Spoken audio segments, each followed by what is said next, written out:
Friends, Nokia, the iconic Finnish smartphone brand, has always been a favorite across the globe. And now, Nokia is all set to shake things up again with its latest offering, the Nokia Zeno Lite 5G. This smartphone is creating a buzz even before its launch, and guess what? Its features have already been leaked online. If you're as excited as I am, stick around till the end of this video, because we're diving deep into its specs, price, and launch date. Let's start. Features of Nokia Zeno Lite 5G. Display. This phone is a stunner. It comes with a 6.75-inch Full HD Plus OLED display. That's not just big but also super smooth with a 120 Hz refresh rate. And guess what? It's protected by Gorilla Glass 7 for that extra durability. Plus, it has an in-display fingerprint sensor for quick and secure access.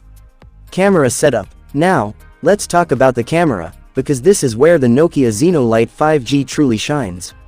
It boasts a triple camera setup, with a jaw-dropping 150-megapixel primary DSLR camera. Yes, you heard that right, 150 megapixels. Alongside that, you get a 32-megapixel ultra-wide camera, and a 16-megapixel depth sensor.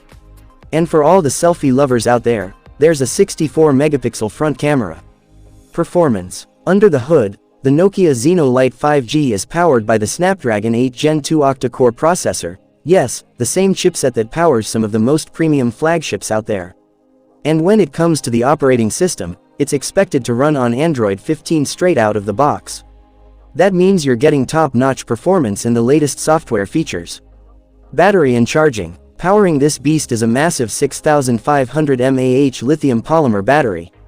And here's the best part, it supports 90-watt fast charging. That means you can go from 0 to 100% in just 25 minutes. Price and launch date. Now, let's talk about the price. The base variant of the Nokia Zeno Lite 5G is expected to be priced around $400. As for the launch date, there's no official confirmation yet, but rumors suggest it could hit the market very soon. Stay tuned for updates.